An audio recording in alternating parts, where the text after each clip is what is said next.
Bonjour à tous et bienvenue sur boursicoté.com pour cette nouvelle analyse technique, forex, matières premières et crypto-monnaie avec une paire de devises euro-dollar qui est en train de vouloir casser ici cette moyenne mobile 20 exponentielle. Depuis quelques semaines, je vous indique que tant que l'on évolue ici sous cette moyenne mobile, la dynamique reste baissière.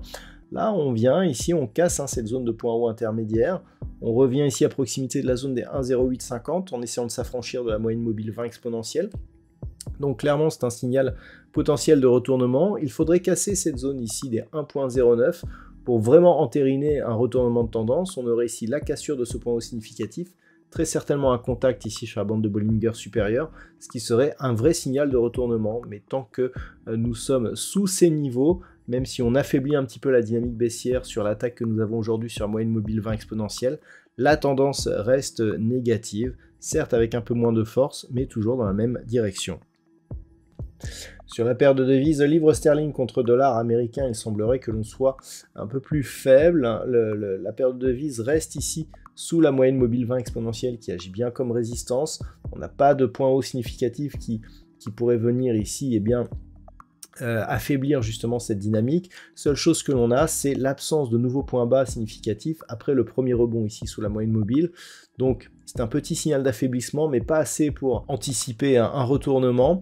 Donc pour l'instant, ça reste baissier, avec en cas ici de franchissement de cette zone des 1.2530, un retour possible ici sur la zone des 1.2460.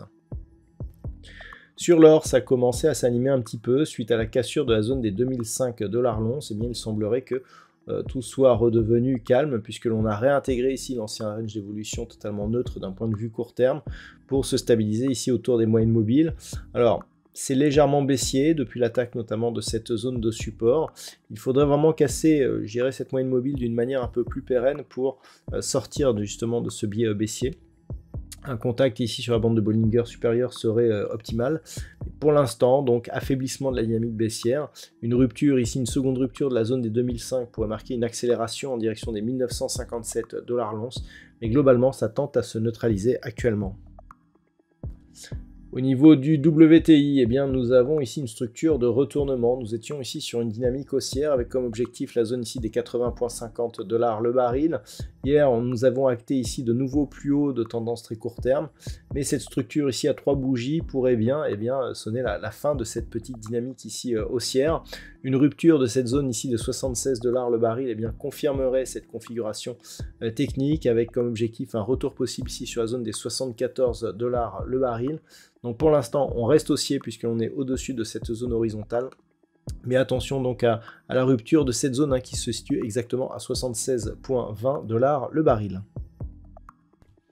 Et puis enfin au niveau du Bitcoin, on reste scotché ici à cette zone d'objectif que nous avions auparavant.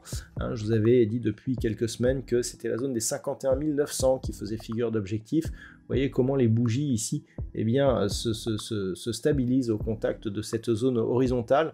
Cela montre que malgré la volatilité du mouvement, on reste quand même sur des signaux qui sont très techniques et qu'un effet mémoire de prix agit toujours sur cette crypto-monnaie. Donc pour l'instant, en absence de flux, on peut constater que le Bitcoin reste assez haut perché. Il n'y a donc pas de vulnérabilité qui pourrait nous donner une phase de consolidation.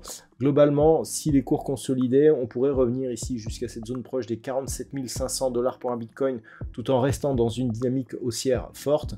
Seul un retour ici sous 45 700 donnerait des signaux d'affaiblissement. Globalement, si les cours restent ici sur cette zone et repartent à la hausse, on pourrait continuer à monter ici jusqu'à la prochaine résistance qui se situe à 58 100 $ pour un Bitcoin. Voilà donc ce que l'on peut dire sur l'analyse technique de ces principaux actifs de marché. Je vous souhaite de passer une très bonne soirée. On se retrouve dès demain pour d'autres analyses techniques, toujours sur le site boursicoté.com.